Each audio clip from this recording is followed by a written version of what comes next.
세상의 모든 지식 언더스탠딩. 자, 요즘 그 서울 주요 지역의 아파트 가격이 미쳤답니다. 공교롭게도 토지거래 허가구역이 해제된 후에 뭐 잠실, 송파, 뭐 대치, 뭐 이런 압청삼이라고 한다대요. 그 토지거래 허가구역. 장삼대청? 장삼대청? 아 그렇게 그 동네들이 요즘 자꾸 집값이 올라서 이러면 안 되겠다. 내가 이 집값을 지금부터 1시간 동안 정연한 논리로 내가 이 집값을 한번 잡아보겠다라고 분전 아카데미의 김건우 대표님이 본인이 직접 출연 요청을 하셨습니다. 저희가 김건우 대표님과 인연을 맺은 지 이제 한 2년 넘어가는데 지금까지는 계속 저희가 좀 나와주세요. 제발요 좀. 그러면 진짜 막 손이 발이 되도록 빌어야 한 번씩 나오시는 분인데 이번에는 어디 좀 좋은 시간 있으면 하나 빼세요. 제가 가서 좀 할 얘기가 있습니다. 그러셔서 어머나 이게 웬일이야? 그래서 바로 모셨지 뭡니까? 그 주인공 분전 아카데미 김건우 대표님 어서 오십시오. 어서 오세요. 김건우입니다. 그렇다고 전해 들었는데 와전된 거겠죠? 비슷합니다. 네. 비슷합니다. 네. 한번 짚을 필요가 있다. 이 나라 부동산이 걱정이 된다. 제가 잡는다는 그 부분만 빼면은 비슷하네요. 한번 지금 상황이 심각합니다라고. 필요가 있다. 그래서 현장에서는 지금 발표되는 거는 별로 안 올라요. 호가만 올린 거예요. 오늘도 서울시에서도 보도자료를 내서 별로 안 올랐어. 그거 다 그냥 그 찌라시들이 하는 얘기고 부동산 카페에서나 하는 얘기예요. 라는 반론도 있고 한번 다녀보세요. 지금 집 보지도 않고 지금 다 나가고 있어요.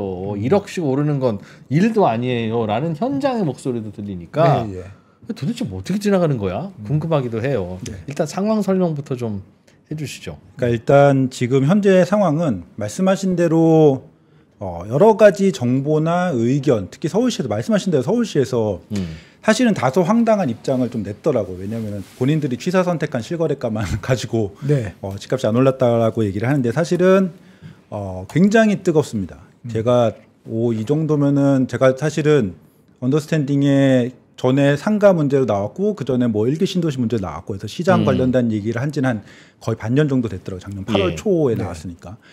이 정도 뜨거운 상황에서는 한 번쯤 이렇게 정리를 해드리면 좋을 것 같다라고 얘기를 할 정도로 이거는 정말 저는 개인적으로 기간 대비해서는 이 정도로 빠른 시장이 있었나 싶을 정도로 엄청나게 뜨거워요. 요즘 올라가는 게? 그냥 집값이 올라가고 있습니다 정도가 아니고 진짜? 이거 말이 되나? 이럴 정도예요. 그러니까 이것도 근데 전체가 아니고 상급지 중심인데 이게 이미 토어제 해제된 지 한 2주 보름 정도 됐거든요. 보름 만에 옆으로 퍼지기 시작했어요. 이미. 퍼지기 시작했기 때문에 굉장히 강력한 상황이고 이 정도면 한번 짚어봐야 될 것 같아서 한번 여러 가지 내용들을 갖고 와봤고 일단은 그 엄청나게 상승을 하고 있는데 그 상승을 하는 그 시점 말고 일단 그 전에 한 반년 정도의 얘기부터 시작을 해야지 근본적인 내용들을 좀 짚어볼 수 있을 것 같은데 일단은 작년 하반기에 한 8월부터 정확하게 보면은 한 8월 한 중순부터 올해 한 1월 초까지 그 정도의 한 보합장 정도로 전환이 됐었어요. 작년 상반기에 좀 뜨거웠잖아요. 작년 상반기 상급지 중심으로 좀 뜨거웠다가 이때 어떤 것들이 있었냐면은 특히 이제 대출 규제를 했죠. 대출 규제랑 가상금리 인상 이런 것들을 했고 그 다음에 뭐 급격하게 너무 올랐기 때문에 약간 가격이 약간 부담스러운 그런 측면들도 있었기 때문에 작년 하반기에 이렇게 이게 하반기가 되자 이렇게 꺾입니다. 그러니까 보합 정도로 이렇게 유지가 작년 8월 이후로는 은행에서 대출 다 잘 안 해줬어요. 거의 안 해줬죠. 안 해줬고 해줘도 막 기존보다 막 1.5% 이상 높은 금리에 막 해주고 막 이랬거든요. 그래서 그 틈새 자기가 받을 수 있는 틈새를 겨우겨우 대출 받고 막 이렇기 때문에 되게 집값이 오르기 어려운 그런 환경이었어요. 그래서 보면은 거래량도 고점 대비해서는 한 3분의 1 토막. 왜냐하면 고점이 한 9,200건 정도였는데 한 3,100건까지 쭉 3분의 1 토막 난 다음에 그 다음부터는 한 3,000건대 이렇게 유지가 됐기 서울 때문에 전체 아파트 거래량. 그렇죠. 월별. 그래서 고점 대비하면 3분의 1 토막이 났다라는 거는 당연히 매수 수요가 굉장히 줄어들었다라고 할 수 있는 거잖아요. 그래서 이런 상황이 한 6개월 정도 지속되는데 요 상황을 이렇게 딱 보고는 여러 가지 해석을 할 수가 있는데 야 저거 봐 서울 집값 뭐 약간 떨어지잖아 거품이잖아 곧 떨어질 거야 이렇게 해석할 수도 있었는데 저는 사실 이 기간 동안에 조금 다른 생각을 하고 있었어요. 어떤 생각이면 좀 더 살펴보면은 요 기간 동안 어떤 일들이 있었냐면은 일단 금리가 급등했습니다. 앞서 말씀드린 것처럼 예, 예. 이게 5대 은행 주담대 평균 금리 기준으로 봤을 적에 7월 대비해서 11월에 1%가 넘게 올랐어요. 1%가 넘게 올랐다는 건 굉장한 거거든요. 기준 금리가 0.25씩 오르니까 4번을 인상한 거는 마찬가지잖아요. 그리고 생각해 보면은 제가 요거를 대충 작년 얘기죠, 작년. 그렇죠. 작년에 7월 대비 저랬다는. 11월 그러면은 요거를 주택담보대출 5억을 빌렸다고 했을 적에 7월에는 이자가 한 150 정도 나가는데 이자만 11월에는 190씩 나가는 거예요. 완전히 집 사는 환경이 달라진 거거든요. 그래서 굉장히 쪼여지는 그런 상황이었고 심지어는 저거는 새로 대출 받으러 창구에 간 분들에게 적용되는 이자가 그렇죠. 저랬다는 거죠. 맞아요. 예, 평균 금리. 그리고 요 금리로 대출을 받고 싶어도 자꾸 뭐 다주택은 안 돼, 막 이런 제한을 걸 때였어요. 그리고 전세 대출 금리도 주담대 금리보다는 덜 쪼였지만 이것도 많이 올라갔고 해서 이런 상태로 되게 유동성 공급 자체가 되게 부족했다. 그리고 말씀드렸지만 대출 규제가 깐깐하기도 했지만 되게 혼란스러웠어요. 내가 지금 대출 받을 수 있는 건 없는 거야. 막 뭐 예를 들면은 분양받은 아파트에서 전세 줄 적에 전세자금 대출이 나오는지 안 나오는지도 은행마다 막 SC는 되고 하나은행은 안 되고 막 이래갖고 굉장히 혼란스러워서 섣불리 이렇게 그죠. 시장에 뛰어들기 어려운 그런 상황이었고 그런 상황에서 입주 물량까지 증가합니다. 그러니까 2024년 초부터 한 10월까지는 굉장히 역대급의 입주 물량 부족이었어요. 그래서 전세가도 오르고 매매가도 오른다 이런 얘기들이 있었는데 11월에 단군일의 최대 대단지 아파트인 이제 둔촌주공이 12,000세대가 한 번에 빵 들어오잖아요. 그 다음에 11월 말에 입주하고 그 다음부터 뭐 12월, 1월 계속 지금도 무슨 뭐 이문에 무슨 라그란데 뭐 이런 4,000세대, 3,000세대 뭐 이런 아파트들이 들어오거든요. 그러니까 엄청 입주 물량이 들었다가 갑자기 증가하니까 요 부담도 굉장히 셀 거다라고 예상을 했었어요. 그래서 그리고 여기다가 갑자기 계엄을 합니다. 계엄을 하고 탄핵이 되고 조기 대선 얘기까지 나와요. 뭐 한국은행에서는 계엄 때문에 환율은 30원이 올라갔고 성장률이 0.2%가 떨어졌다. 내수 경기가 더 나빠졌다. 이런 얘기도 나오고 요것은 이제 내수 경기 차원인데 부동산 시장 차원에서는 사실은 계엄 탄핵보다 조기 대선을 하게 된다. 만약에 하게 된다라고 하면은 정권이 교체될 수도 있잖아. 정권이 교체되면은 규제를 막 때릴 수도 있잖아. 지금보다. 그거에 대한 약간 불확실성, 우려 이런 것들이 사실 시장에 실질적으로 있었거든요. 12월 달에 그런 우려가 되게 있었어요. 예를 들어 내가 뭐 투자로 다주택 뭐 하나 더 하고 싶은데 다주택자 세금 올라가면 어떡해. 이런 식으로 되게 심리가 좀 안 좋아졌거든요. 거기다가 환율은 막 1,500원에 가까워지고 거기다가 경기 둔화되고 난리. 지금 제가 되게 안 좋은 요소들을 많이 말씀드렸잖아요. 그래서 저는 되게 신기했던 거는 이렇게 많은 안 좋은 요소들이 겹겹이 악재들이 쌓였는데 이걸 버틴 게 신기했어요. 그러니까 저는 사실은 그때 8월에 왔었다고 말씀드렸는데 그 7월에 3% 나오고 8월에 여기 나와서 앞으로 시장이 지금까지 계속 올랐지만 당시에 계속 올랐지만 앞으로는 오르지 않을 것 같고 연말 연초 날이 추워질 때쯤 되면은 조정이 올 거다. 그래서 안 대표님이 막 좋아 막 이러고 막 그러셨거든요. 그러니까 저는 조정이 올 거라고 기억나요? 찬바람 불면 맞아요. 좀 그렇게 생각을 하고 있다가 이런 악재들이 이렇게 터지고 금리 올라가고 이러니까 그러면은 예상대로 되겠다 이렇게 생각을 했거든요. 조정이 올 것 같다라고 했는데 버티는 거예요. 버티는 걸 보고 시장이 굉장히 실수요가 굉장히 탄탄하고 지금은 투자를 할 수 없는 환경들인 상황에서 그러니까 다주택자는 두 번째 집은 지금 취득세 그쵸. 때문에 못 취득세, 사는데 거의 그쵸. 특히 상급지 같은 경우는 뭐 20억짜리 집 살려고 하면 1억 7,600 막 이렇게 내야 되거든요. 취득세가. 취득세를. 그러니까 거의 못 사는 그런 상황에서도 실수요만으로 실거래가 지수도 버티고 거래량도 사실은 아까 제가 3분의 1 토막이 낮다고는 했지만 3,200건 정도 3,100 몇십 건 정도를 지키는데 이게 예를 들어 완전 폭락할 시작에는 이렇게 몇백 건 수준이고 23년을 봐도 조금 조정 왔을 적에 1,800, 1,900 요 정도까지 조정 오거든요. 그러니까 3,000대 건까지 지키는 거는 평균에서 약간 떨어진 수준까지 계속 버틴 거예요. 그래서 이거는 거래량도 그러니까 이런 막 금리가 1%씩 올라가고 막 대출을 쪼이고 거기다가 막 경기도 되게 안 좋고 이래도 집을 사고자 하는 지금 가격에 많이 오른 지금 가격에 집을 사고자 하는 수요가 기본적으로 탄탄히 받쳐주고 있구나라고 생각을 했었어요. 그리고 그 상태에서 그리고 그러면서도 심지어 재건축은 올랐어요. 그 기간 동안에. 그렇게 어려운 어떤 상황들이 많은 기간 동안에 상급지의 재건축들은 조금 오른 게 아니고 많이 올랐거든요. 보시면은 여기 제가 뭐 예시로 두 가지 단지만 갖고 왔는데 예를 들면 신반포 2차 보시면은 좀 놀랐습니다. 24년 4월에 뭐 22억 이렇게 했잖아요. 예. 12월에 32억 7,500 이렇게. 1년 새 10억이 오른 거예요? 1년도 아니죠. 8개월. 그리고 제가 아까 전에 서울 아파트 꼭지가 7월 8월이라고 했는데 7월 달에 27억 5천이었는데 금방 이렇게 오르잖아요. 32억 7,500. 더 놀라운 거는 저 낡은 재건축 대상 아파트라는 거죠? 그렇죠. 더 놀라운 건 지금 토호제 허가되고 지금은 35억 넘었고요. 네. 그래서 막 그 22억이었는데 2025년 2월은 그렇죠. 35억이다. 1년도 안 돼서 그렇게 지금 돼가고 있는 상황이 돼서 굉장히 이거는 요걸 사는 건 아니죠. 요게 신축이 되면은 엄청나게 좋아질 거야라는 그런 기대감을 안고 사는 거죠. 네. 신축이 되면 엄청나게 좋아질 거라는 생각을 2024년 작년 4월 5월에는 못 했어요? 그러니까 요게 뒤쪽에 잠깐 관련해서 설명을 드리는데 미리 말씀드리면은 이거는 원베일리라는 아파트 때문이에요.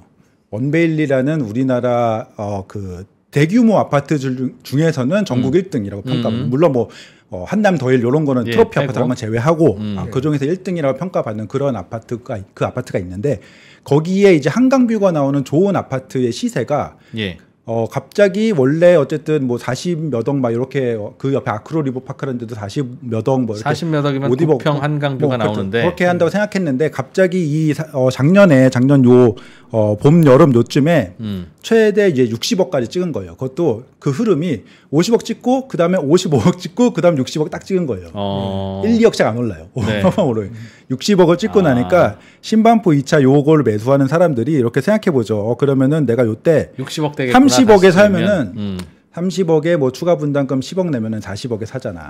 내가 이걸 들고 있으면은 60억 아파트가 되는 거니까 20억이 남네. 이 계산이 되는 거죠. 원밸리가 치고 올라가니까 재건축 아파트들은 그냥 단순 계산에 의해서 원밸리 바로 옆인가요? 바로 옆에. 바로 옆인데 그 고가도 차 지나면은 바로 요게 그리고 요게 이제 어쨌든 훨씬 더 신축이 될 거잖아요. 나중에 재건축이 되면은. 그런데 이번에 이제 현대건설에서 이렇게 짓겠습니다로 했는데 원베일리보다 훨씬 고급스럽게 짓겠다라고. 그림으로 보면 더 그렇죠. 막 그림하고 막 무슨 그래픽을 섞어가지고 했는데. 근데 좀 적어 사서 10억만 더 내면 국평 새 아파트가 생기는 거예요? 뭐 지금 정확하게 그쵸 대충 그런 거고 뭐 이거보다 더 큰 평수에 뭐 7억 더 내면 40평대 받고 그러면 50억에 사도 손해는 안 보겠네요. 그렇죠. 계산을 하다 보면은 예를 들면은 뭐 요때 토어제 해제 요 트리거가 있기 전에 35평 요거는 이제 조금 작은 편수인데 요 신반포 2차에 35평 아파트를 사면은 그게 한 43억 뭐 이렇게 45억 이렇게 살 수 있어요. 그러면 거기다가 7억 분담금을 얹으면은 뭐 한 45평 정도 받는다라고 해요. 그러면은 뭐 43억에 사서 7억 분담금인데 조금 뭐 보수적으로 해서 10억 낸다고 치자. 그러면은 한 53억 오케이. 근데 그러면은 이제 원베일리로 기준으로 봤을 적에 내가 이 아파트를 43평을 받으면 45평을 받으면은 대충 잡아도 한 80억은 되는 거예요. 근데 이거를 10년 후에 받잖아요. 근데 10년 후까지 내가 기다려야 되는 건 맞지만 10년 후가 되면은 120억이 되고 막 이럴 거 아니에요. 그거는 그거 올라가겠지. 인플레이션에 대한 방어가 아니고 훨씬 더 깨는 그런 부분이 될 수 있기 때문에 그래서 원베일리가 이걸 너무 깨버리니까 신반포 2차 그다음에 압구정 입장에서는 야 반포 뭐야 그렇죠 이렇게 되니까 사람들이 막 압구정에는 지금 있는 돈 없는 돈 다 털어서 압구정에 가야 돼. 원밸리가 60억이면 여기는 80억일 거 아니야. 뭐 이런 식으로 되는 거예요. 뒤쪽에 좀 더 충격적인 얘기가 있는데 말씀을 드려볼게요. 네. 아무튼 그래서 24년 하반기는 일단은 저는 실수요 시장의 단단함을 입증을 했다라고 봐요. 이 상태에서 제가 금리 오르고 대출 제한의 경기 둔화 국내외 정치 리스크, 그 국내외라고 한 거는 트럼프 당선으로 환율 이런 것도 좀 문제가 되니까 외 정치 리스크, 그다음에 환율 급등하고 대규모 입주 물량까지 다 겹쳤는데 거기다가 버텼어요. 그래서 저는 이거는 약간 어떤 의미냐면은 거품이 아니었구나. 약간 이런 거를 약간 입증한 느낌. 우리나라 상급지의 아파트의 가격은 거품까지는 아니었구나. 이런 생각을 좀 했었고, 이 상태에서 이제 연초에 금리가 떨어지고 은행들이 이제 대출 규제를 이제 금융위나 이런 데 받는 거는 연간 경영 계획 같은 거 기준으로 그 총량제를 받으니까 연초에 풀리죠. 그렇죠. 연초에 딱 풀려 버리잖아요. 그거를 풀리자마자 그 연초가 되자마자 은행에서 발표를 하더라고요. 우리는 이제 대출 규제를 좀 완화적으로 가져갈 거야. 그리고 금리도 채권 금리도 떨어집니다. 채권 금리가 12월부터 떨어지는데 쭉쭉쭉 떨어지고 여기서 뭐 개업 나오면서 더 떨어지고 그다음에 약간 그 12월 중반부터 올라가는데 다시 떨어져요. 그래서 지금 더 떨어져 갖고 지금 기준으로는 작년 10월 대비해 가지고 금융채 요게 이제 주택담보대출의 베이스가 되는 금리인데 0.4% 정도 떨어졌거든요. 그러면 이제 주택담보대출이 채권 금리만 해도 0.4% 떨어지고 거기다가 은행들이 새해가 되면서 가상금리도 낮추고 거기다가 대출 규제도 완화되고 그래서 새해가 되면서 제가 약간 이러면은 조정장이 안 오겠다라는 생각을 좀 했었어요. 네. 그리고 나서 시장에 1차 상승 트리거가 확실하게 던져진, 그러니까 트리거가 두 번이 던져지는데 한 번은 1월 중순에 오세훈 시장이 토지거래 허가구역 해지를 적극 검토하겠다 발언만 해요.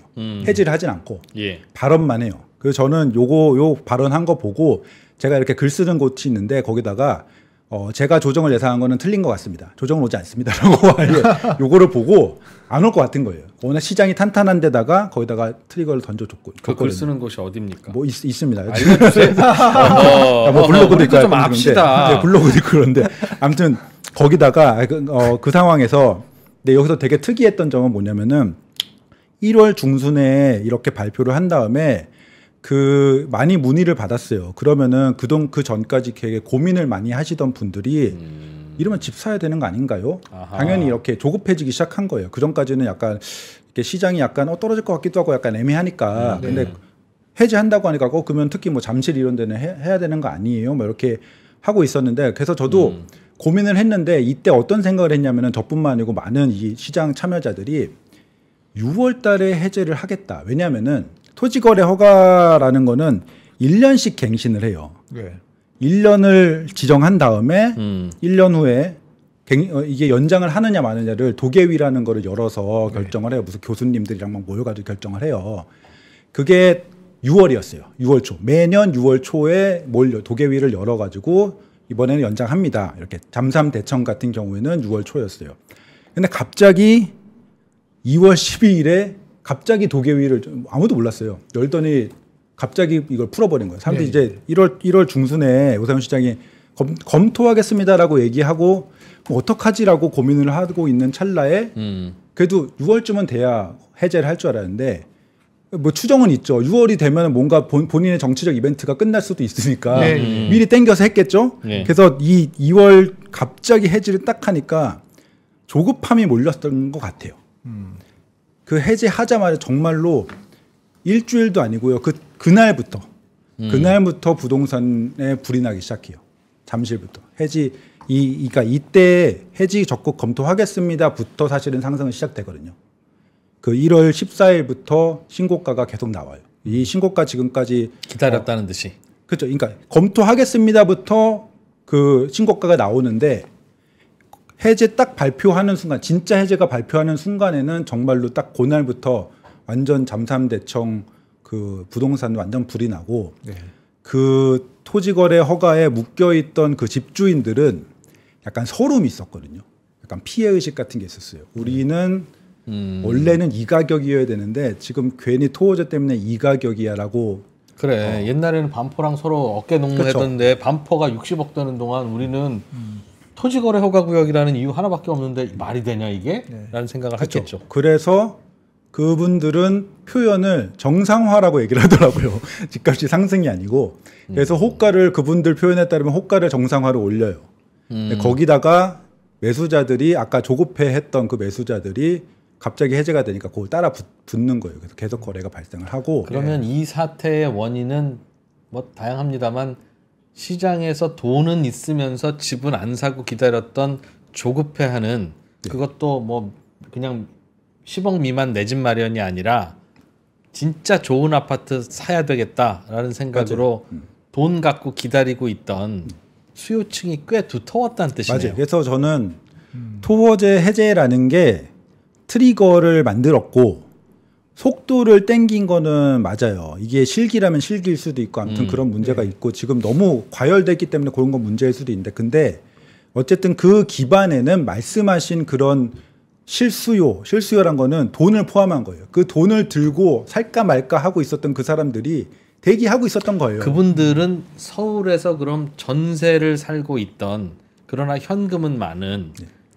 우리 안승찬 대표님 같은 그런 오랜 기간 무주택이었던 그런 분들입니까? 아니면 지방에서 돈 좀 꽤 있는데 지방 부동산은 전망이 없으니 빨리 정리하고 캐시 모아서 서울에 그렇다고 내가 서울에서 거주할 수는 없으니까 전세 끼고 사야 되는데 그렇다고 뭐 외곽 지역 사고 싶지는 않고 서울에 요지를 사고 싶은데 이거 뭐 전세 끼고 살 수 있는 건 반포밖에 없고 반포는 이미 60억이니 젠장 이거 어떻게 해야 돼? 라고 생각하던 그런 분들이 많았을까요?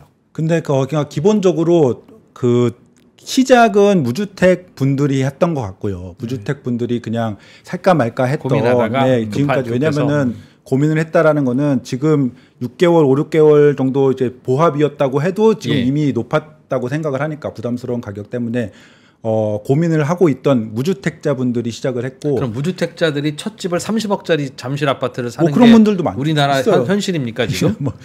꽤 있는 것 같습니다. 생각보다. 예, 맞습니다.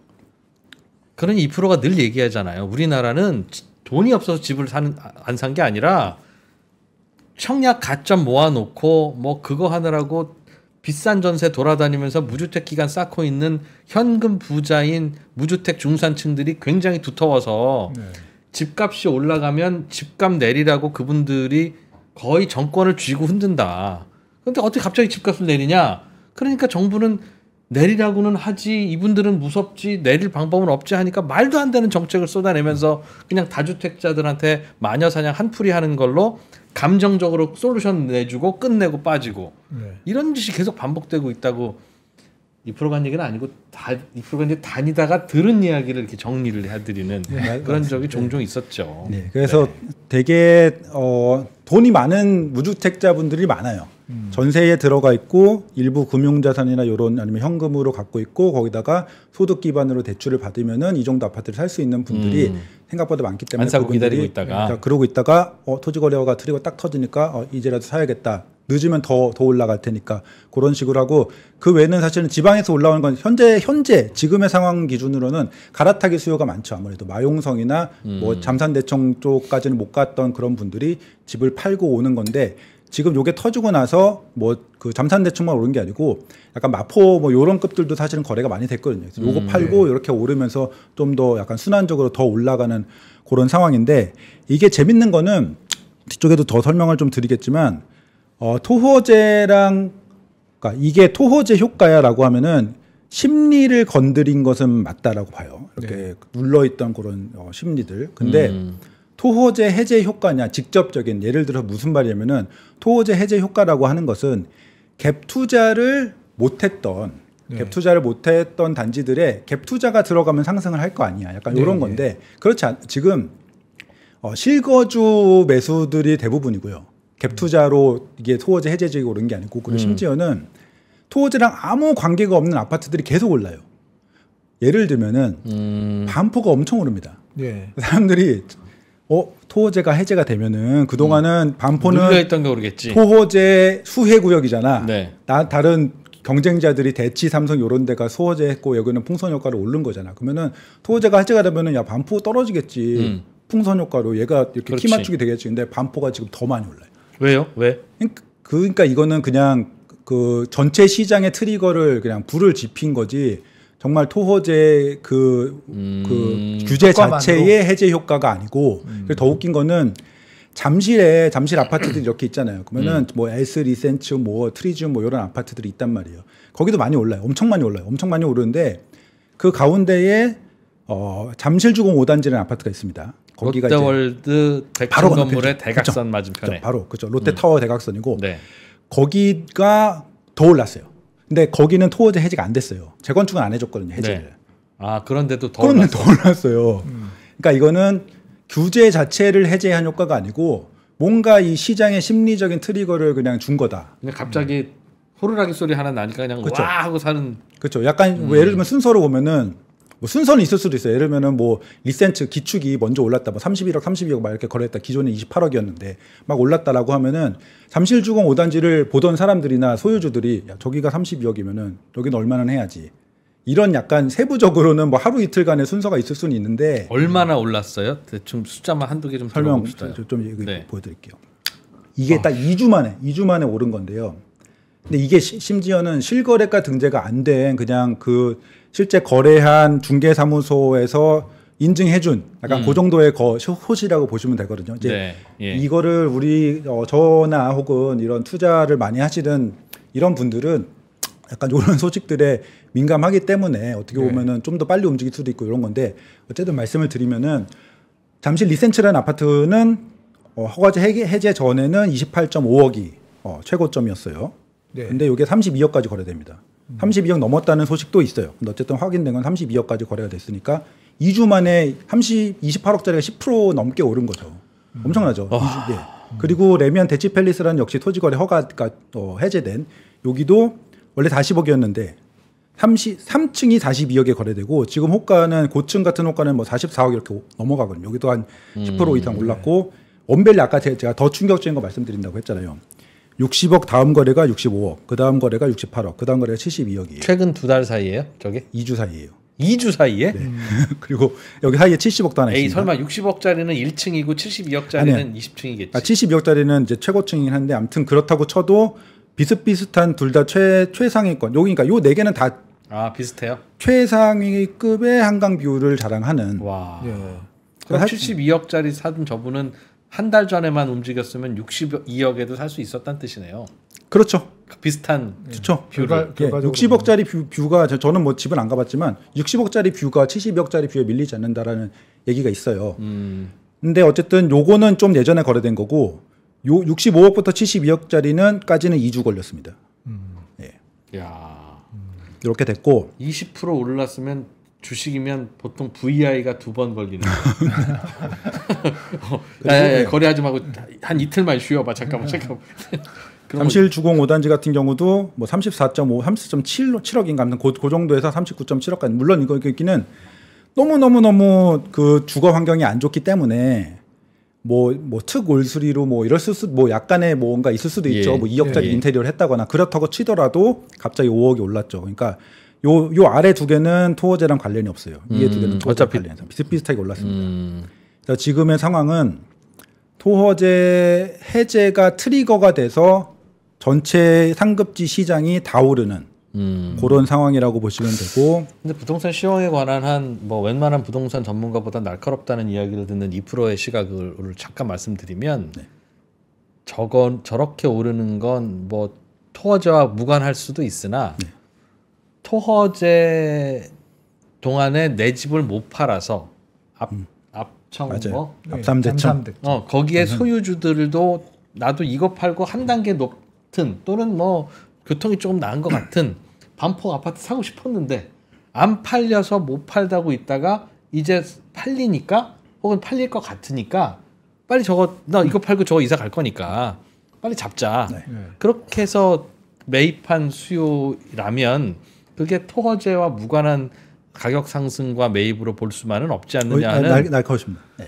이건 그냥 도르코 야 넘어가겠습니다. 예. 맞습니다. 네. 어쨌든 말씀대로 이 여기보다 더 상급지 반포 요런 원밸리나 이런 것들은 말씀대로 갈아타기 수요. 그러니까 잠실 팔고 실제로도 이거는 이제 통계적으로는 없지만 잠실 네. 팔고 어디 가냐라고 하면은 반포로 가시는 분들이 꽤 이렇게 많다라는 얘기가 있어요. 그러니까 네. 반포가 또 오르는. 그렇죠. 네. 그래서 반포는 토어제 해제랑 관련이 없음에도 불구하고 올랐을 수 있고, 근데 이렇게 되니까 당연히 이렇게 되면은 갈아타기랑 관계없는, 그러니까 갈아타기랑도 관계없고 토어제 해제랑도 관계없는 뭐 약간 잠실과 비슷한 급지의 개포 이런데도 네.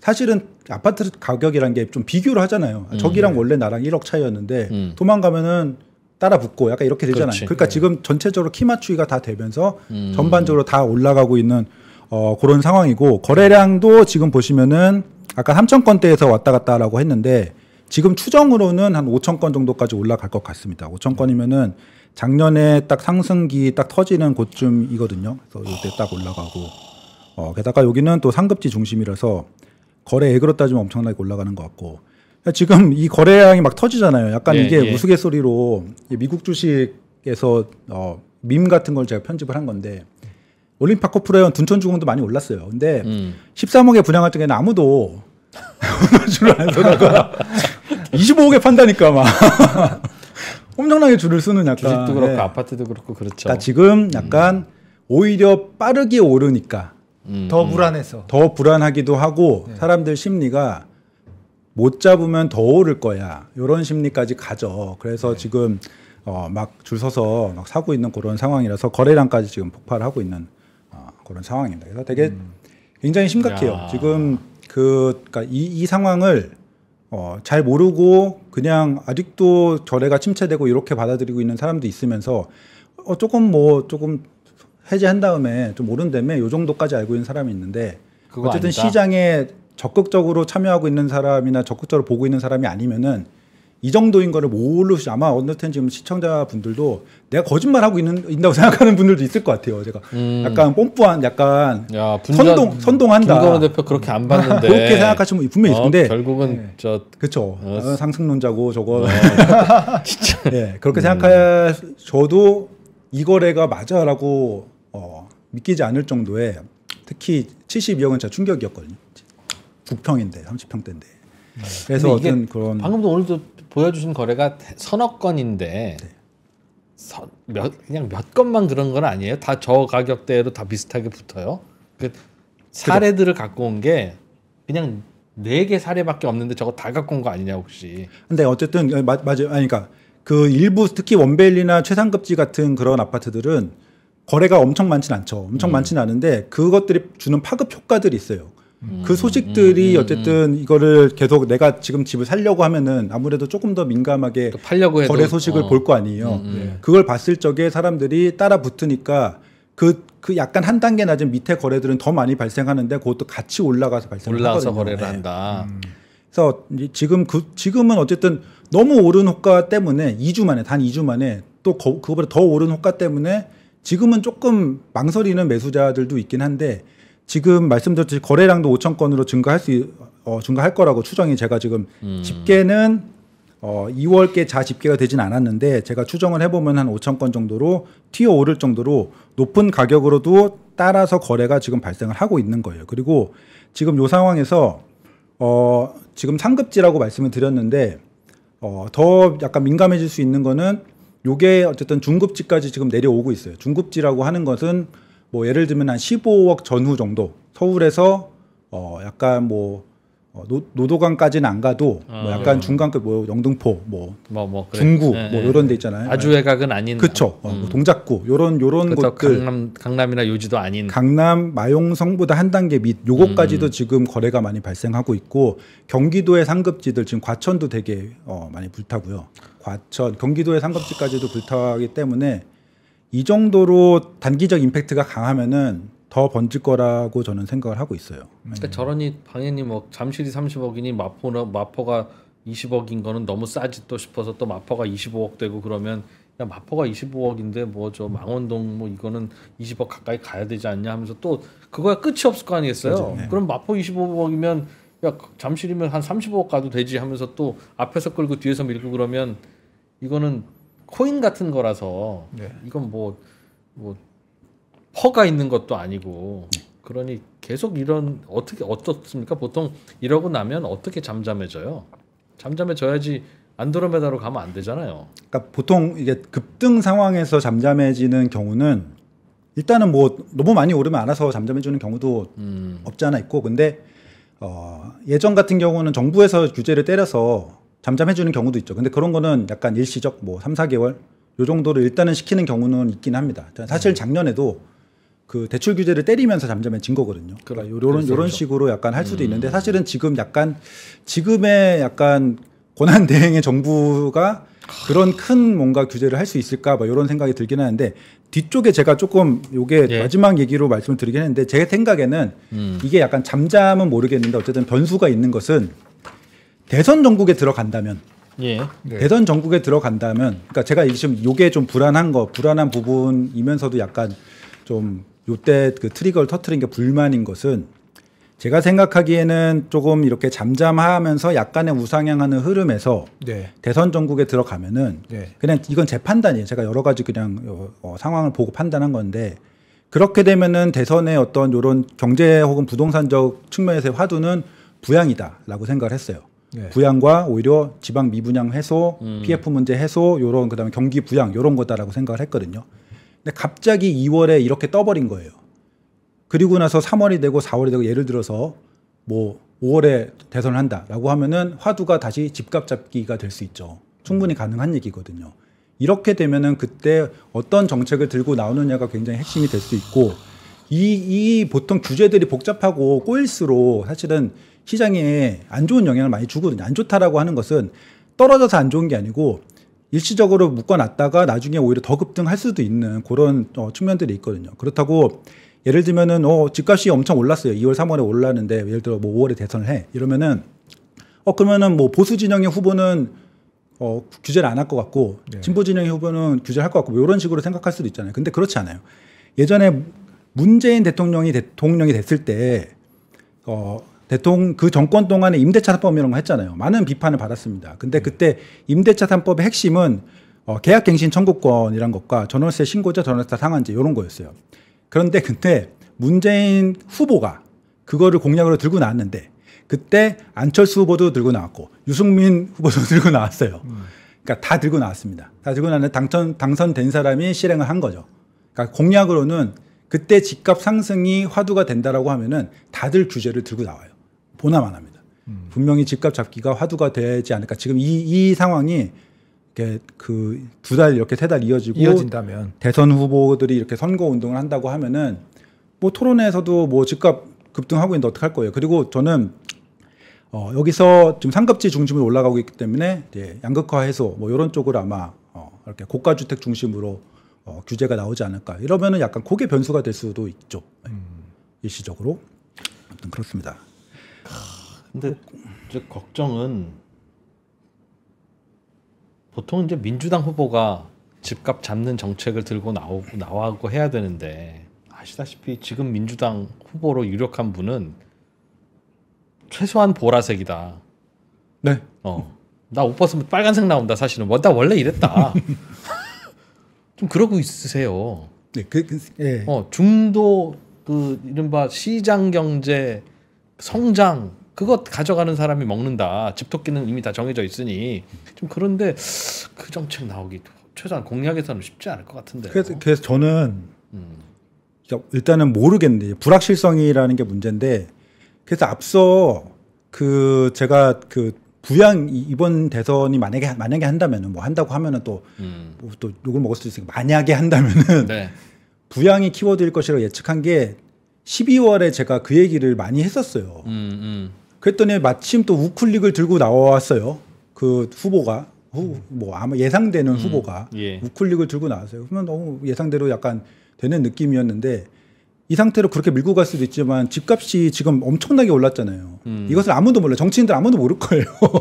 아무도 모르는데 이것이 실제 데이터로 뭐 여러 가지 뭐 부동산원의 여러 가지 데이터로 나오기 시작하면은 이걸 안 막기는 요거를 막는 것을 화두로 던지지 않는 것은 쉽지 않을 것 같다. 4월, 5월 되면 집값이 그쵸. 화두가 될 거다. 그러면은 이제 전체적으로는 부양 얘기를 안 할 수는 없으니까 경기 때문에 그러면 결국 고가주택 타겟팅이 되지 않을까라는 보유세 같은 거를 예상을 하고 있는데 그렇게 되지 않을까라고 생각하는데 그런 게 뭐 좋다라기보다는 어떤 정책이 나올까요? 지금은 예를 들면 다주택 규제는 그것 때문에 이렇게 똘똘한 한 채를 몰렸다고 다들 그러잖아요. 저는 그렇게 생각을 합니다. 예, 그러니 다주택을 규제하겠습니다라고 하면 아마 잘 안 먹힐 거예요. 그러니까 저 정책이 먹히는 거 안 먹히는 걸 달리 아유 저놈도 똘똘한 채로 또 몰리지 바보 같은 정치인 저 공약을 저 따위로 내놓고 있냐? 라고 생각할 거기 때문에 수용성 측면에서 예. 아우 저거는 아니야가 될 거라면 그러면 고가주택 1주택을 막겠습니다가 돼야 될 텐데 그거 아니면 이거니까. 근데 얼마 전에 이재명 대표가 여기 와서 고가주택 1주택은 50억이나 100억이나 본인 돈으로 산다는 데가 어떻게 했습니까? 그걸 어떻게 막아요? 거의 리얼한 워딩이 바로 그거였어요. 네, 그랬거든요. 맞아요. 그리고 그걸 어떻게 막습니까? 그걸 막을 수 예, 있어요? 뭐 1주택 고가주택을? 그래서 굉장히 딜레마에 걸릴 것 같아요. 그러니까 어떤 후보든 간에 네. 여당 후보든 야당 후보든 무슨 간에 정책을 들고 나오면 이 집값을 잡을 수 있을 것 같으세요? 이 상황에서. 제가 말을 하면은 잡힐 것 같아서 안 되겠어요. 에이 대표님 그래도 잡읍시다. 잡을 집은 좀. 아무튼 예. 뭐 누구나 생각할 수 있는 거지. 뭐가 있을까? 예. 근데 저는 뭐 제가 어떤 포지션, 어떤 뭐 직업이나 포지션을 갖고 있는 걸 떠나서 집값이 잡는 것을 유효한 정책을 내는 거는 그럴 수 있다고 봐요. 잡을 땐 잡아야지. 근데 유효하지 않은 정책을 쌓는 게 문제거든요. 그렇죠. 근데 그런 경우들이 지금까지 대부분이어서 오히려 집값에 불 붙이거나 오래 못 말씀하신 가거나 대로 뭐 그런 다주택자를 지금 계속 약간 곁다리 되는데 이번에 지금 어쨌든 집값이 상승한다라는 그것을 그 현재 기재부와 정부가 그 얘기를 듣고 어쨌든 무슨 뭐 모임을 무슨 회의를 한다 이런 예. 얘기가 좀 있었거든요. 그때 뭐 이거는 언론 기사이긴 하지만 검토되는 게 갑자기 다주택자 대출 규제래요. 말씀하신 대로잖아요. 네. 지금 다주택자 대출 규제 때문에 지금 사실은 똘똘이 한 채를 몰리면서 이 양극화가 벌어진 게 되게 크거든요. 예. 근데 그러고 있잖아요. 그러니까 이제 그런 우려가 되는 거죠. 건들겠다라고 하는데 그걸 건드는 게 어떤 이유인지를 그렇게 똑똑하신 분들이 알면서 모르는 척 하는 건지 모르겠지만 그런 측면이 있고 그리고 되게 세부적으로 좀 결국은 뭐 준비를 할 수도 있는데 세부적으로 잘 아셔야 되는 부분이 뭐냐면은 예를 들면은 제가 그 이재명 대표 왔을 적에 그 대답하는 걸 봤어요. 근데 그때 뭐라고 했냐면은 다주택자 세금은 어떻게 하실 겁니까? 라고 물어보시잖아요. 네, 2%가 그 질문까지도 했습니다. 그럼 어떻게 하실 건가 물어봤더니 안 건드리겠다고 말했어요. 대표가 대표님이 안 건드리겠다고 말했는데 그 말에 이제 본인의 취지는 굳이 규제하지 않겠습니다라는 취지예요. 네, 그렇죠. 네, 예. 근데 재밌는 것은 지금 다주택자 양도세 중과가 윤석열 정부가 풀어줬는데 이게 유예 상태예요. 법을 개정하고 풀어주진 않았어요. 맞아요. 그래서 안 건드리면 부활해요. 안 건드려 규제하지 않겠습니다라고 하면서 양도세 중과 네, 부활해요. 안 건드리면. 예. 근데 안 건드리겠습니다라고 했잖아요. 근데 그 부활시키면 대표님 지난번에 문재인 정부가 했던 부동산 정책 중에 2%가 제일 잘못된 거 하나 하자고 하면 다주택자 그쵸. 양도세 중과예요.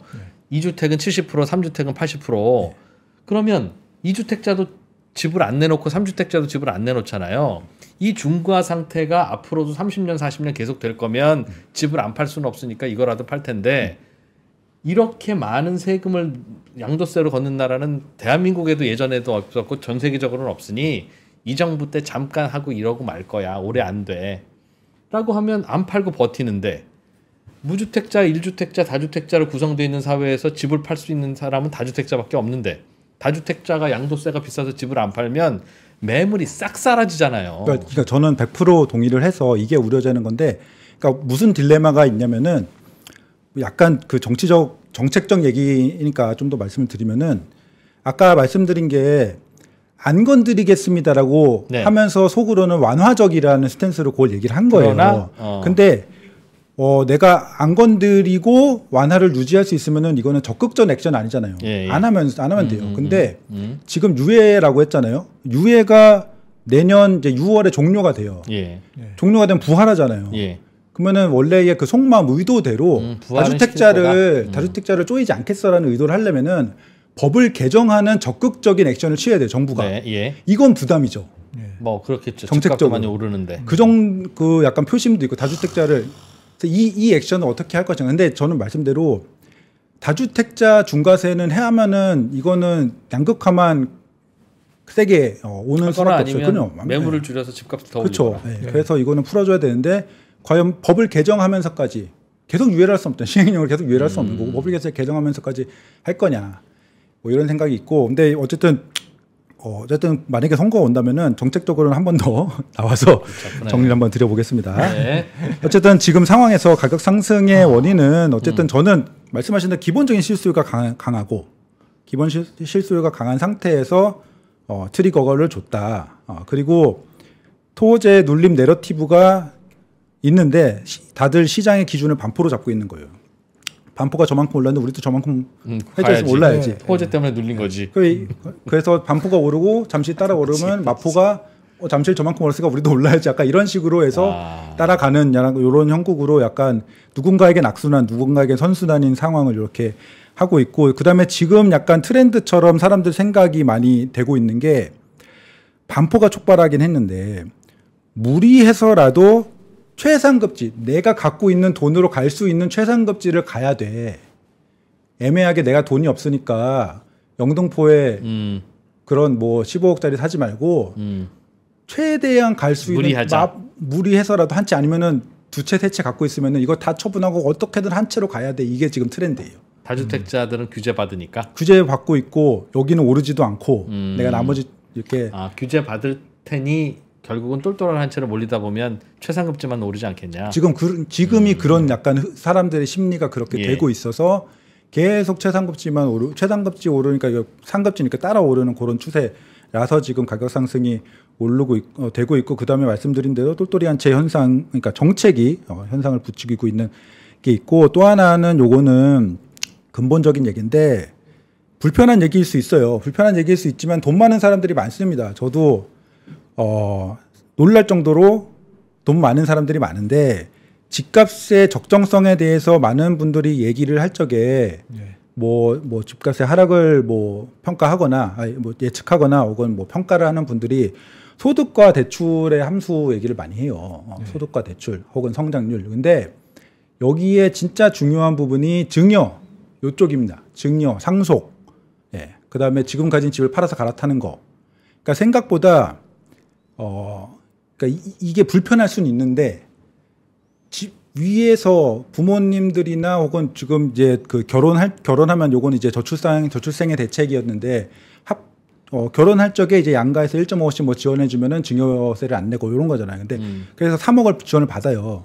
그러면 3억이 늘어나는 게 아니고 LTV라는 게 있기 때문에 3억을 가지고 또 3억을 더 대출 받을 수 있어요. 한갑자리. 그렇죠. 3억이 생기면 3억짜리 더 비싼 집을 살 수 있는 게 아니에요. DSR만 맞으면은 6억짜리 비싼 집을 살 수 있거든요. 그래서 이 증여와 대출의 약간 시너지 같은 것들이 그런 것들을 합쳤을 적에 그러니까 돈 많은 사람이라기보다는 동원할 수 있는 돈이 많은 그러니까 한 40대쯤 되는 분이 조금 좋은 아파트 살려고 하면 부모가 한 5억 줄 테니까 그 돈 보태서 더 좋은 거 사라. 요즘 똘똘한 거 사야 된다더라.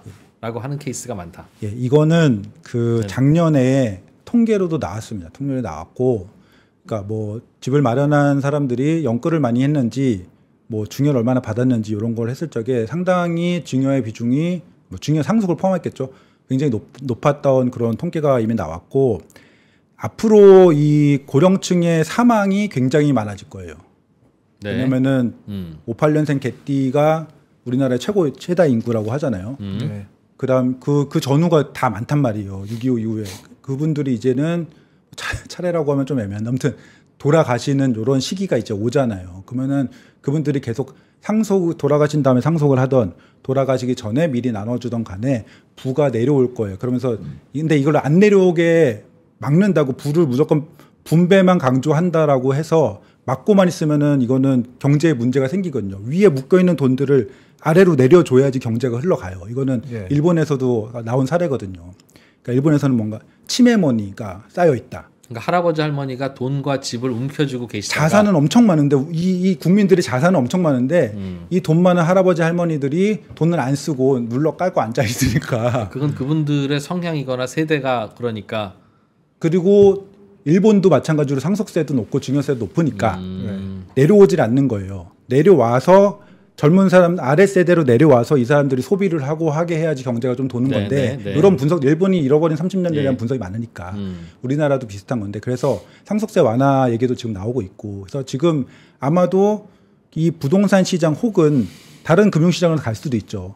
돈의 흐름에 있어서 이게 굉장히 중요한 포인트가 될 거라고 저는 생각해서 이 부분은 되게 연구를 많이 하고 있는데 아무튼 이번에 최근에 가격이 오르는 그런 측면도 이미 이런 것들이 굉장히 많은 영향을 미치고 있어서 이런 것들이 나오고 있다. 그리고 에셋 파킹, 인플레이션 해지 수단으로 상급지 아파트가 원래 선호가 됐는데 지금 최근 2, 3년 정도 상급지 아파트 중심으로 많이 상승세가 가니까 돈이 많았을 적에 이 돈을 어디에 묻어두느냐라고 뭐 금도 있을 수 있고 많이 있을 수 있는데 우리나라 사람들은 역시 강남 아파트야 요 생각이 다시 한때 무너졌었는데 다시금 굉장히 잘 자리를 잡고 있는 그런 상황이라서 요거는 약간 근본적인 얘기고 요거는 단기적인 얘기로 지금 하고 있어서 이 흐름이 거품이라고 하기에는 근본적인 얘기가 있고, 그래서 좀 근본적으로 이 정도 가격대를 형성을 한다, 형성하는 게 뭐 무리가 아니다라는 생각을 하고 있긴 합니다. 근데 마지막으로 그렇긴 한데 이렇게 해서 제가 가격을 인정을 하긴 하는데 이 정도 속도가 너무 빠른 거는 저는 우려가 돼요. 속도가 이 정도로 빠른 거는 이거를 잡는 게 맞을까? 그러니까 저는 지금까지의 가격까지는 실수요 실거주 차원에서 뭐 살 수도 있죠. 왜냐면은 제가 보기에는 더 오를 것 같거든요. 다음 달에도 오르고 뭐 이럴 것 같아요. 그러니까 지금 살까 말까 고민했다가 또 올라가는 거 보면 속상하니까 지금까지는 살 수 있는데 얼마의 가격에? 그러니까 지금 호가에도 그러니까 반포는 60억에 살만하고. 그러니까 약간 그렇다고요? 일단 요거는 제가 딴 얘기인데 이 양극화든 집값 네. 상승이든 이런 걸 적에 이 원밸리 빼고 생각해야 될 것 같아요. 그러니까 오케이 그럼 잠실은 나인원 한란처럼 빼고 생각하고 그 대단지가 모여 있는 잠실 아파트는 요즘 얼마에 거래된다고요? 요새 이제 보통 트리지움, 컨디션은 아크리오. 뭐 한 29억. 30억. 보통 컨디션 그렇고 뭐 로열이면 조금 더 하고. 그럼 잠실이 30억인 건 뭐 괜찮은데. 네. 와 언제 잠실이 30억이? 그러니까 제가 특정 지역으로 보면은 좀 전반적인 그런 가격대까지는 커버할 수도 있을 것 같다. 근데 문제는 지금 단기간에 너무 빨리 상승을 했고 여기서 더 올라가면은 정말 너무 급등한 그런 상황이고 그래서 제가 구체적인 단지를 얘기를 안 드리겠지만 매매가가 급등해서 전세가율이 너무 낮아졌어요. 요거 아까 전에 아파트는 PER도 없고라고 말씀하셨는데 약간 비슷한 개념이 저는 전세가율이라고 보거든요. PER처럼 약간 뭐 월세 같은 거. 그렇죠. 이거 사실은 이거를 월세로 전환하면 PER 비슷하게 나올 수 있어요. 임대사 나올 수 있어요. 근데 그런 차원에서 봤을 적에 지금 전세가가 오르지 못하는 그 짧은 기간에 매매가가 확 뛰어버렸잖아요. 그래서 지금 전세가율이 굉장히 낮은, 그러니까 40% 정도인 곳이 있거든요. 40%까지는 제가 보기에는 약간 역사적으로 봤을 적에 그 밴드에 해당되는 것 같아요. 60%에서 40% 정도. 60% 넘어가면 약간 이상하게 높은 거고, 전세가가? 40% 언더면은 좀 이상하게 낮은 거예요. 매매가보다 여기 거주할 수 있는 게 30%도 안 되는 40%도 안 되는 가격으로 거주할 수 있다면은 그건 약간 너무 낮은 거 아닌가? 그럼 매매가가 거품이지 않을까라는 생각을 할 수 있잖아요. 근데 지금은 일부 단지가 한 40%까지 갔어요.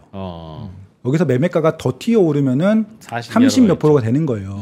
전세가율. 그러면은 저는 여기부터는 좀 부담스러운 가격이다. 아직까지는 거품을 논하기는 좀 애매할 수 있지만 속도가 너무 빨라서 그래요. 전세가가 같이 올라주면서 매매가가 좀 올라주면은 이렇게까지 안 될 수 있는데 그런 게 있고, 그 다음에 이 토호제 해제 때문에 특정 단지들이 팍팍 올라가면서 약간 지역별로 왜곡이 생길 수도 있어서 그거를 잘 분석해서 지역을 판단하셔야 될 것 같고, 물론 이제 단기에 가격이 내려올 수는 없고 저는 상승이 계속될 거라고는 보지만 앞서 말씀드린 대로 더 오른 호가에 잡는 거는 좀 부담스러운 가격일 수 있고, 여기서 앞서 말씀드린 대로 대선 정국으로 들어갈 경우 어떻게 될지 모르니까 이것도 변수가 될 수 있다 라는 생각을 하고 있습니다. 그리고 마지막으로 저는 그럼 이 상황에서 내 집 마련을 고민을 한다, 혹은 내가 뭐 똘똘이 한 채 안고 있는데 투자적으로 한 채 정도 더 하고 싶다, 뭐 이런 분들 같은 경우에는 저는 오히려 지금에서 조금 더 오른다, 상급지가 더 튀어 오른다라고 하면은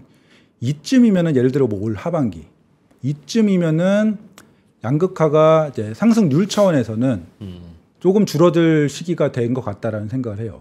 그러니까 상승률 차원이라고 한 거는 40억에서 44억 되는 것보다 10억에서 11억 2천 되는 게 상승률이 더 높은 거거든요. 갭은 벌어지지만 상승률 차원에서는 이제 조금 밑에서 따라올 그런 상황인 것 같다라는 생각이 들고, 그거 보시면은 그 말은 외곽에서 더 오를 거지 강남 주변에서는 덜 오를 거다.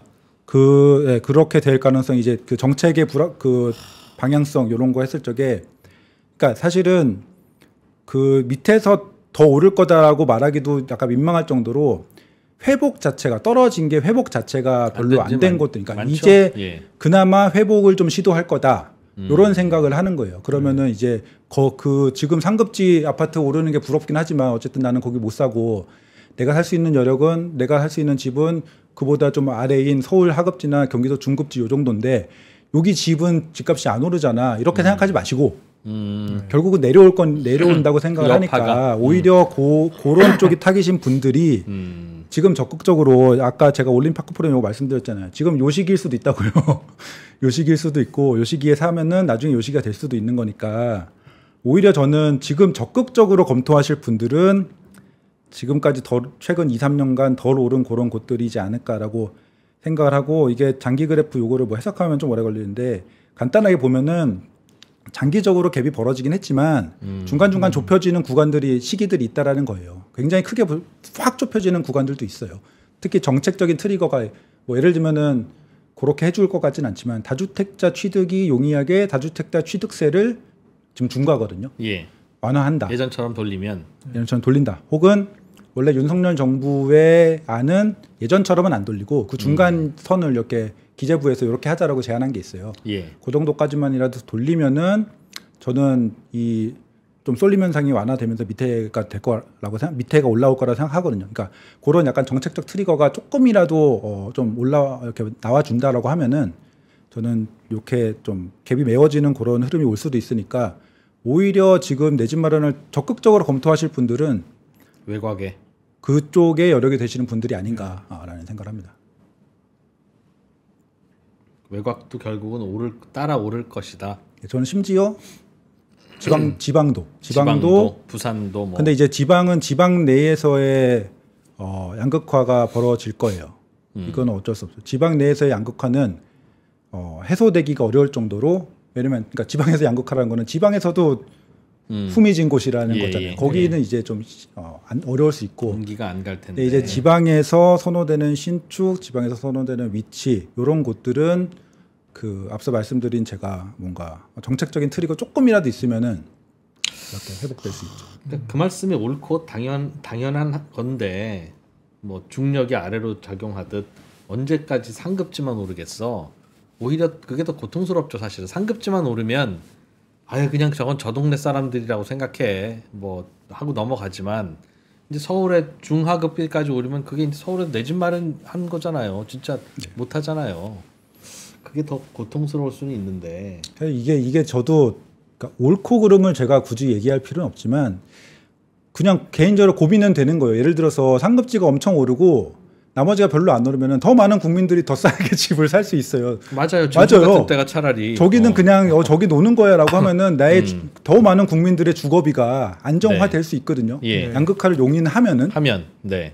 근데 이게 사실은 정서적으로나 뭐 이런 게 문제가 있잖아요. 그래서 양극화를 용인하지 않기로 하고 뭔가 밑에는 부양을 하고 위에는 조이는 정책을 한다라고 하면은 양극화는 해소가 되는데 더 많은 국민들의 집값과 주거비가 올라가는 뭐가 맞는 건지 잘 모르겠습니다.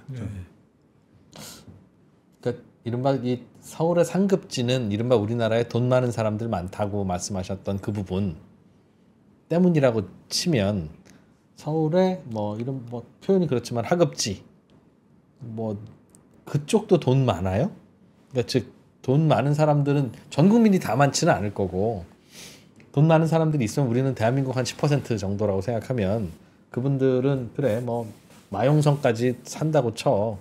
근데 그동안 그분들이 그보다 더 좀 낮은 급지는 좀 그래라고 해서 안 산 걸 텐데 그리고 그 정도 눈높이에 맞는 분들은 돈이 없고 그런 상황은 아니었을까요? 즉 오르는 데만 오르는 현상이 앞으로도 그거는 그냥 혹시 디폴트는 아닌가? 그러니까 뭘까 답이 그러니까 굉장히 어려운 부분이긴 한데 제가 생각하기에는 서울과 이제 경기도에서 선호되는 지역까지는 예. 뭐 돈이 많다라는 기준이 애매하지만 어쨌든 충분히 그 여력을 가진 사람들 기준으로 해서 같은 흐름을 탈 거라고 봐요. 인서울 아파트라면 그렇죠. 인서울급의 물론 서울에서도 네. 아닌 곳들도 있어요. 뭐 아직 있겠죠. 10억 안 되는 구평들 많잖아요. 그렇죠. 그리고 뭐 구축 같은 경우는 뭐 5억대 이런 아파트들도 있어요. 그런 아파트들은 함께하지 못할 가능성도 있죠. 하지만 서울의 대부분의 아파트들, 특히 신축들, 그다음에 경기도의 신도시를 포함한 선호하는 입지들 이런 것들은 그리고 요새는 이제 정책 대출들이 많잖아요. 그러면은 뭐 부모님들의 도움 없이도 본인들의 소득, 그다음에 뭐 정책 대출 받아서 싼 대출도 이렇게 하면은 그 정도까지는 충분히 커버할 수 있지 않을까라는 생각을 합니다. 이 집값이라는 게 한번 이렇게 올라서 뭔가 앵커링이 되면 잠실은 얼마야? 30억이지 뭐. 라면 그게 참 잘 안 내려와요. 왜냐하면 파는 사람이 나 급해서 25억이라도 팔아야 되겠어가 돼야 25억짜리 매물이 2개나 있네? 이제 그러면서 내려오는 건데 말씀하신 대로 급할 일은 매도자가 급할 일은 뭐 별로 없고 예. 그러니 이제 매물은 정해져 있고 그러니까 계속 올리는 건데 걱정입니다. 2%한테 한 1년만 맡겨주면 난 딱 카드가 하나 있는데 진짜. 저도 있어요. 뭐예요? 자, 따로 말씀드릴게요. 얘기합시다. 우리. 근데 예, 뭐 뭔가 뭐 이렇게 뭔가 불러주시면 전 충분히 조언을 많이 드릴 수 있고. 근데 앞으로 딱 2년만 나한테 맡겨주면 진짜 2년 동안 다주택자는 양도세 제로. 이거는 다시는 없는 기회예요. 다시는 없는. 다음에도 또 할 건데 뭐 어떻게 생각하겠어요? 그럼 지금 한 5억 손해 보고 팔더라도 그게 이익이에요. 다주택자 입장에서는. 매물 안 나오겠습니까? 막 쏟아질 거라고 생각합니다. 그러면 자기들끼리 자중질환일 거야 이제. 여러분 좀 그거 한 1년 남잖아. 더 쏟아질 거야. 야유 1년 남았으니까 이제 참고 내년에 팔자. 그 아무리 계산해도 지금 파는 게 나을 거예요. 그렇게 해서 레벨을 좀 레벨을 앵커링을 낮춰놔야 그 다음부터 뭐가 되지. 지금 이제 서울 아파트 좋은데 한 20억은 그냥 당연히 아니야? 라고 한 5년 전만 해도 야 그거 오래 가겠니? 저거 다시 내려올 거야 하던 게 아무도 이제 내려올 거라고 생각 안 하잖아요. 네. 그 되게 앵커링이 중요한 건데 2%가 맞습니다. 바빠요. 언더스탠딩 해야지, 3% TV 해야지, 뭐 아휴 진짜 걱정이다 걱정. 그리고 뭐 시간 없는데 마지막으로 그 지금 많은 분들이 분석을 한 내용 중에 지금 제가 결론적으로 생각을 한 거는 예를 들면 신생아 특례론이나 이런 젊은 세대나 뭐 신혼부부 이런 분들에게 들어가는 정책 대출이 집값을 띄웠다라는 주장들이 많았어요. 네. 근데 저는 올해까지 그다음에 이걸 많이 악재들을 버티는 이런 것들을 보면서 원래도 아니라는 주장을 했는데 이게 아니라는 게 확실해진 거는 그럴 경우에 밑에서부터 밑에를 지원해 주니까 이게 타고 위로 올라갔다고 하면은 다 같이 올라야 돼요. 다 같이 올라야 되고 양극화가 발생하지 않았어야 돼요. 거래량도 밑에는 터지고 위에는 별로 안 터졌어요. 왜냐하면 당연히 이렇게 피라미드처럼 이렇게 되는 거지 그럴 수 없거든요. 근데 지금은 위에부터 터지고 항상 23년부터 항상 그 상승세가 터지는 순간은 위에부터 터져요. 위에부터 터지고 밑으로 내려가기 때문에 갈아타기가 어려워진 거예요. 왜냐하면 내 집을 팔고 갈아탔는데 얘부터 오르니까 이게 너무 어려워진 거거든요. 근데 그런 정책 대출 때문에 올라갔다라는 게 물론 영향을 안 줬다라는 건 아니에요. 영향을 줬죠. 근데 전적으로 그런 문제 때문에 이거는 해서는 안 된다라고 하든지 그런 것까지 가기에는 위에서부터 항상 터져요. 그 다음에 밑에 이제 이걸 보고 따라 갭을 메울 적에 밑에서 이제 정책 대출들이 실행이 되는 거거든요. 네. 거래량을 보거나 이런 실행 실적을 봐도. 그래서 그런 것들은 그냥 사실은 젊은 사람들을 지원해주기에 정책 대출에 대해서 자꾸 문제 삼지 말고 그런 분들에게 그냥 저금리에 뭐 신생아 특례론 같은 것도 사실은 0.5% 낮춰주는 것밖에 없어요. 그렇게 대단하지 않아요. 엄청난 무슨 1.2% 이렇게 받은 사람들은 정말 연소득 2천 이하인 분들이고 대부분은 0.5% 낮은 정도니까 그런 것들은 이제 그런 논리가 이제 깨진 것 같고 그냥 정책 대출 받은 분들은 정책 대출 받아서 그 약간 우리가 흔히 말하는 경기도 뭐 급지로 따지기는 애매하지만 중급지 어쨌든 뭐 7, 8억 하는 그런데 잘 할 수 있게 많은 저는 오히려 정책 대출을 많이 만들고 풀어줘야 된다고 생각해요. 지원을 막으면 안 된다. 막는 쪽으로 자꾸 분위기를 잡으니까 그게 무슨 집값 급등의 요인인 것처럼 대출을 정책 대출을 막으면 현금 부자들만 좋죠. 현금 부자들만 부자 되는 거지. 그래서 뭐 아주 요지의 아파트야 니들끼리 날아가게 둬. 그러나 서울에서 역세권에 아파트 사는 거는 그냥 내가 마음만 먹으면 살 수 있어 언제든지 라는 생각이 되어야 좀 고민이 풀릴 텐데 채팅창에서는 뭐라고 하는지 압니까?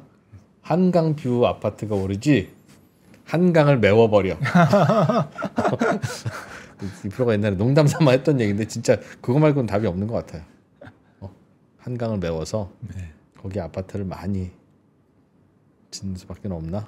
하여튼 알겠습니다. 요거 지금 이제 통계 좀 나오고 나면 이제 또 이제 다들 뜨거운 논의가 불을 붙을 텐데 그때 정책 이야기를 와서 좀 얘기를 해주십시오. 알겠습니다. 오늘의 주제는 생각보다 서울의 주요 지역 아파트는 불이 붙어 있는 것 같다. 예. 원인은 이런 거고 상황은 이런 거고 이거 앞으로 이제 다른 지역으로 퍼질 텐데 걱정이다.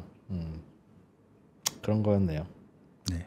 잘 들었습니다. 고맙습니다. 잘 감사합니다. 들었습니다.